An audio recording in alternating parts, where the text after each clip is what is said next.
ये जो इंटरव्यू के बाद सिलेक्शन की प्रक्रिया है, अब वो कोई आज से भेदभाव या पक्षपातपूर्ण नहीं होती है, वो आज की बात नहीं है।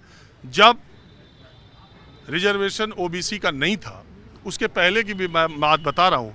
मैं खुद इसमें से ज़्यादा मेरे छोटे भाई की तरह है, सब इलाहाबाद विश्वविद्यालय के ज़्यादा ही हैं। तो हम लोग इलाहाबाद विश्वविद्यालय में पढ़ते थे, तो जब इंटरव्यू ऐसे कहीं चयन के लिए होता था, चाहे प्रोफेसरशिप में या नेट में या पीएचडी में या नौकरी के सिलेक्शन के लिए, तो हमारे ज़माने में एक बड़ा जोक, एक बड़ा मजाक प्रचलित था कि इंटरव्यू से जब सिलेक्शन होना है तो इंटरव्यू लेने वाले को अगर आपको लेना है तो वो आपके पिता का नाम पूछता है, और अगर नहीं लेना है तो कहता है मेरे पिता का नाम क्या है। ये बताओ, इंटरव्यू देने वाले बाहर आपस में पूछते तुमसे क्या पूछा, वो कहते हैं कि हमसे पिता का नाम पूछा। अब कोई ये तो कहता नहीं है कि हमारे पिता का पूछा या अपने पिता का पूछा। तो लेने वाले और न लेने वालों में इंटरव्यू के लेवल पर भेदभाव तब भी था जब ये रिजर्वेशन नहीं था। अब बात ये है मौर्य जी कि गिरधारी लाल मौर्य, मैं ये कह रहा हूँ कि अर्जुन सिंह जब इस देश के मानव संसाधन विकास मंत्री, शिक्षा मंत्री बने, विश्वनाथ प्रताप सिंह ने सरकारी नौकरियों में पिछड़ों को आरक्षण दिया, अर्जुन सिंह ने हायर एजुकेशन में पिछड़ों को आरक्षण दिया। तो अब ये चाहे पोस्ट ग्रेजुएशन हो, चाहे सीयूटी के जरिए एडमिशन हो, चाहे पीएचडी हो, गिरधारी मौर्य का भले नहीं होगा, लेकिन श्यामलाल यादव, रतनलाल राजभर, किसी न किसी बैकवर्ड का तो होगा, क्योंकि वो तो सीटों के हिसाब से रिजर्वेशन है। लेकिन सर इसमें मैं एक चीज़ कहना चाहूँ, शोषण, जैसे जैसे आपको सर मैंने थप्पड़ मारा, आपको चोट लगी, आपको प्रताड़ित किया गया, और आपको ही बोल दे प्रूफ करना, ये न्याय होगा? इसीलिए पेनाल्टी का क्लास जो हटाया गया, उसके पीछे तर्क यही दिया गया कि एक तो आदमी शिकायत भी करे, दूसरे वो ये डरता रहे कि अगर वो उसकी शिकायत फर्जी होगी तो उस पर पेनाल्टी होगी। लेकिन गिरधारी, एक बात और बता दूं, यहाँ जो खड़े लोग हैं इसमें कौन मिश्रा, कौन तिवारी, कौन सिंह, कौन जाट, कौन गुजर, किसी के चेहरे पर मौर्य, राजभर और यादव तो लिखा नहीं है। इनमें से किसी से खराब आपने जीन्स भी नहीं पहन रखी है और किसी से खराब जैकेट भी नहीं पहन रखा है। लेकिन जब आपको अवसर, और आप दिल्ली के एक मुखर्जी नगर में उसी महंगाई में रह रहे हो और बत्रा पे चाय पीने आप भी शाम को आए हो, लेकिन जब आप यूनिवर्सिटी जाओगे, जब आपको मौके की बात होगी और आप अगर अपनी योग्यता के आधार पर भी चयन नहीं पाओगे, कहोगे मैं तो गिरधारी मौर्य हूँ, मेरा साथ तो हो गया। ये तो खेल हो गया। मैं कह रहा हूँ कि समाज के जिस वर्ग को आरक्षण मिलना चाहिए था, समाज के जिस वर्ग को प्रताड़ित करने की और शोषित करने की बात कही जा रही है, वो समाज का कितना वर्ग हायर एजुकेशन के लिए दिल्ली यूनिवर्सिटी पहुंच रहा है, जेएनयू पहुंच रहा है, आईआईटी पहुंच रहा है, नीट पहुंच रहा है, वो तो बेचारी आज भी उनके ड्रॉप आउट की दर और सारी चीज़ें कहाँ पर है। 70 साल हो गए देश को आज़ाद हुए, 78 हो गया होगा, मैं कह रहा हूँ 125 साल भी हो जाएगा तब भी बराबरी नहीं आएगी। ऐसी कमेटी बनती रहेगी, ऐसे शोषण प्रायोजित तरीके से होते रहेंगे, एक एक सीट पर नियुक्तियां होती रहेंगी।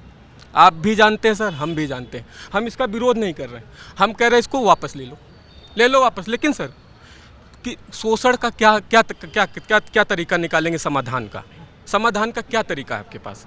अगर ये आशंका के आधार पर उसमें 50% महिलाओं को भी रखा गया है, चलो हम कहते हैं इनका भी एक क्लॉज लगा लो, EWS के बच्चों को, जिन्होंने भाई साहब बोले क्लॉज है ना, भैया आपकी शेरवानी में कहाँ परेशानी है फिर?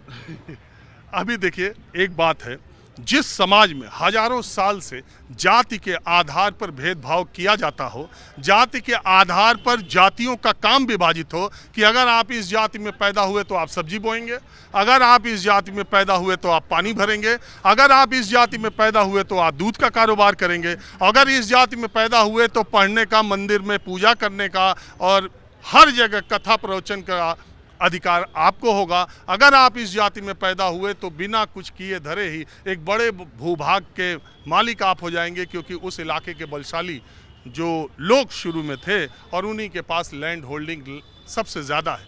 इस देश में समानता लाने का दूसरा तरीका क्या है? अगर आरक्षण न दिया जाए, सेफगार्ड न दिया जाए, जातीय आधार पर ही विभेद होता रहा है, तो जातीय आधार पर ही उन वर्गों को ऊपर करने का प्रयास न किया जाए, तो अभी तो आज़ादी के 77 साल हुए, हर आदमी को वोट, एक वोट का अधिकार देने का जो बाबा साहब अम्बेडकर ने तर्क दिया था, वो उसका बहुत बड़ा आधार यही था।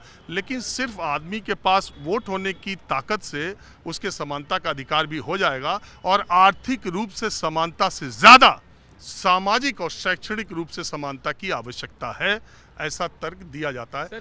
जीन्स पे एक क्वेश्चन सर, आपने पर्सनल बोला था सर। पर्सनल नहीं बोला नहीं, सर, पर्सनल मैंने। था, it's personal। देखिए पर्सनल। सुनिए, सर, मैं सर, बताऊं, सर, मैं जवाब मैं दूंगा। ये कह रहा हूं, एक मिनट, गलत नहीं ये है, नहीं, जवाब सारे नहीं छात्र यहाँ पर हैं, मैं पर्सनल नहीं, अभी सर, बात मैं जवाब मैं आप जवाब देना मौका दूंगा। मैं ये कह रहा हूँ यहाँ सारे छात्र हैं, मुझे नहीं पता कि इसमें, मुझे तो नहीं पता आप समर्थन करेंगे विरोध, ये समर्थन करेंगे विरोध। मैंने किसी का नाम नहीं पूछा, मैंने किसी की जाति नहीं पूछी, आप लोग यहाँ इकट्ठा थे, मैंने सोचा आपसे चर्चा सबसे अच्छी होगी। तो जब मैं किसी को देख करके मुझे जाति नहीं समझ में आ रही, न चेहरे से आ रही, न कपड़े से आ रही, तो मैं ये कह रहा कि दिल्ली यूनिवर्सिटी में आप पढ़ रहे हैं, मुखर्जी नगर में रह रहे हैं, सब इसमें, अभी मुझे नहीं पता इसमें ओबीसी कौन है, SC ST कौन है, या जनरल कैटेगरी का कौन है। तो जब कहीं कहीं सुविधा के अनुसार जाति का कार्ड खेलना, नहीं सर, नहीं, मैं अपने जीन्स और पैंट और जूते का जवाब दूंगा सर, इसमें बहुत गहरी बात है। आप बोलिए ना अपनी बात। सर रखिए। मैं कह रहा हूँ जाति का कार्ड सर मैं नहीं खेल रहा। अगर जो सवर्ण समाज के ऊपर यह है कि प्रूफ अगर होगा तो हमको करना पड़ेगा, हमको अपराधी मान लिया, उसके खिलाफ हूँ मैं। लेकिन कारण और प्रभाव, अगर सवाल उठाया जाना चाहिए प्रभाव पर, तो कारण पे भी सवाल उठाया जाना चाहिए। क्यों? प्रभाव पे आप इकट्ठा समाज हो गया, उसके मैं तारीफ करता हूँ, उससे हम लोग सीखेंगे भी, उससे हम सीखेंगे जो समाज उससे हम सीखेंगे। एक सर पीएचडी वाला सर प्लीज इनका ले लीजिए, फिर मेरा ही ले लीजिए। 2016 में ये इलाहाबाद व्यक्तिगत लूंगा सर, मैं बोल रहे, मैंने बहुत लाइटर मोड में कहा सर, मैं कि लाइटर मोड पे ही सारे जवाब सारे कपड़े, सारे जीन्स, सब लोग एक ही तरह के हैं, तो इसमें ये कह देना। 2016 में मध्यकालीन इतिहास विभाग इलाहाबाद विश्वविद्यालय में 7 सीट ओबीसी की पीएचडी के लिए रहती है 2016 में। उसमें मैं इलाहाबाद विश्वविद्यालय से बीए कर रहा था। 7 के 7 सीट पे यादव का चयन होता है पीएचडी में। इलाहाबाद विश्वविद्यालय के वाइस चांसलर ऑफिस और रजिस्ट्रार ऑफिस के खिलाफ पटेल, मौर्य, राजभर, जो भी ओबीसी कैटेगरी में लड़के पीएचडी वाले थे, जिन्होंने फॉर्म 30 लोग इंटरव्यू दिए थे, जिसमें 9 यादव लड़के इंटरव्यू दिए थे, उसमें 7 का चयन हुआ था, 2 का नहीं हुआ था क्योंकि सीट नहीं थी। सर मेरा जवाब तो ले लीजिए। नहीं, एक मिनट सुनो, एक अब मेरे पास समय कम है। सर, मेरा और तो- एक मिनट, आपने बहुत बोल लिया। देखिए ये सर, आपने अंतहीन एक सिलसिला। सर मेरा नाम अर्जुन बालियान है। सर मैं यूपी में ओबीसी हूँ, दिल्ली में मैं जनरल हूँ। जाट के साथ ये भी बड़ी समस्या है। केंद्र, सुनिए, मैंने किसी को ऐसे बातचीत में कहा, तो उन्होंने कहा है जाट ओबीसी कैसे आते हैं? मैंने कहा जाट के साथ ये भी बड़ी समस्या है। केंद्र में वो जनरल आते हैं, सिर्फ 4 राज्यों के जाट ओबीसी में आते हैं, वो राजस्थान के 4 राज्य हैं, और बाकी ओबीसी आ जाते हैं जाट इधर केंद्र में। और ये बहुत बड़ी लड़ाई जाट समुदाय लड़ रहा है कि केंद्र में भी हमें ओबीसी का दर्जा। इस बात का मैं मान रहा हूँ कि ये बात है। अब इस बात का जैसे जो जनरल वाले हैं वे अपना पक्ष रख रहे हैं कि नहीं नहीं गलत है। जो नीचे ओबीसी SC ST हैं वे कह रहे हैं कि नहीं नहीं सही है। मैं दोनों हूँ, मैं बता सकता हूँ कि सही में है क्या। भाई मैंने चौधरी चरण सिंह यूनिवर्सिटी से मैंने BA कर रखी, मैं वहाँ ओबीसी हूँ, तो मैं जो अगर मेरा चयन नहीं हो रहा है या मैं उसका फ़ायदा उठाना, अगर विक्टिम कार्ड खेलना, तो मैं कर सकता हूँ, मेरे पास अधिकार है। यहाँ हूँ तो मुझे उस चीज़ का मुझे सामना करना पड़ सकता है कि भाई मेरे साथ ऐसा कुछ हो गया। जो ये गिरधारी जी बोल रहे हैं, मेरे परम मित्र हैं, हम लोग दिन में मतलब 2-4 घंटे साथ में बैठते ही होंगे। ठीक है, मामला गया। हम देखो ये ओबीसी यूपी में यहाँ आके जनरल हो गया। और रही बात EWS की, 2 अटेम्प्ट यूपीएससी में दे चुका हूँ, मेरा EWS नहीं बन रहा। मतलब पूरा प्रयास कर रहा हूँ, और इतना कोई मैं अमीदा वो नहीं है, बस एक घर की, क्योंकि पश्चिम यूपी में घरों की लंबाई चौड़ाई थोड़ी ज़्यादा हो, उस आधार पर मेरा बस वो नहीं बन रहा। वरना धरती वर्ती कोई ये सब, मैं अमीर आदमी नहीं हूँ, अंबानी नहीं हूँ, मेरा आराम से बन जा। और धरती थोड़ा मतलब घर तुम्हारे यहाँ 1 बीघा 2 बीघा में हो, उस वजह से। पर ये तो बताओ, अगर हम यही चीज़ करते रहेंगे, क्यों छात्र राजनीति आई थी? मतलब स्कूल में खत्म हो गया। छात्र राजनीति आई इसलिए थी कि भाई यहाँ बच्चों को, नए जो बच्चे आएंगे उभर के, उन्हें सिखाया जाएगा भाई साथ कैसे आना, विकास कैसे करना, देश को आगे बढ़ाना। ये क्या होगा, यहाँ इन चीज़ों को देख के देश वहाँ ही बटना शुरू हो जाएगा, तो आगे तो बढ़ेगा। हमारे बुजुर्ग तो करते ही थे, चलो मान लिया कि भाई जिसके भी जो थे स्वर्ण ओबीसी से SC ST से कर रहे थे, वे भी उनका कर रहे थे। अगर हम स्कूल में कॉलेज में ये चीज़ें बांट देंगे तो ये तो और ख़राब हो जाएगा। मतलब किस स्तर पर सुधारेंगे हम अपने आप को पीछे क्यों हटाने लग रहे हैं, आगे क्यों नहीं बढ़ रहे हम अपना कंपेयर हमेशा पाकिस्तान को पकड़ रहे हैं, चीन को तुम देख रहे हैं हम। मतलब कब तक अपने आप को इस बात को कहते रहेंगे मैं ओबीसी हूँ, मैं एससी हूँ, मैं एसटी हूँ, किसी का कुछ नहीं होता। वे अभी एक एमपी साहब थे सपा से, उन्होंने स्वर्ण को, राजपूत को, मतलब जो जो कह सकते थे सब कुछ कहा। मतलब मैं नाम भी नहीं जानता, मैं लेना भी नहीं चाहता नाम, बस सपा पार्टी का मुंह से निकल गया। ऐसे लोगों को नहीं, बस मेरे कहने का मतलब ये है, अगर वे इल्जाम लगा सकते हैं, कह सकते हैं कि SC/ST या ओबीसी से होकर, तो दूसरा भी कर सकता है। बात सिर्फ पावर की है, पैसे की है, सब आर्थिक रूप में है। बोले सर थोड़ा जल्दी जल्दी बोले, समय कम है सर, नहीं तो जैसे- फिर आप कहेंगे कि मौका नहीं मिला। नहीं नहीं सर, जैसे सर आरक्षण पे बात हो रही थी, तो सर आरक्षण जितने अभी 70 सालों से, जितने भी सालों से मिला उन लोगों को, तो सर जो मेन स्ट्रीम में आने के जिन लोगों के लिए प्रावधान किए गए थे, सर मेरे गांव में जैसे जो लोग शेड्यूल कास्ट से आते हैं, हमारे पास लैंड होल्डिंग है, हमने अपनी कुछ लैंड होल्डिंग उनको दी है, वहाँ पे रहते हैं, आज भी उनकी कंडीशन वैसी ही है। तो सर उनको मेन स्ट्रीम में लाने के लिए हमने तो जैसे कुछ किया ही नहीं है। कुछ ही परसेंट लोग हैं, उनके फादर भी ब्यूरोक्रेट है, उनके बच्चे प्रोफेसर है, उनके बच्चे भी टीचर है, उन्हीं को तो रिजर्वेशन के सारे मिले हैं एडवांटेजेस। हाँ बोलो भाई। सर मेरे को ये बात बोलनी है, सर मैं राजस्थान से हूँ, और आपको बोलना है?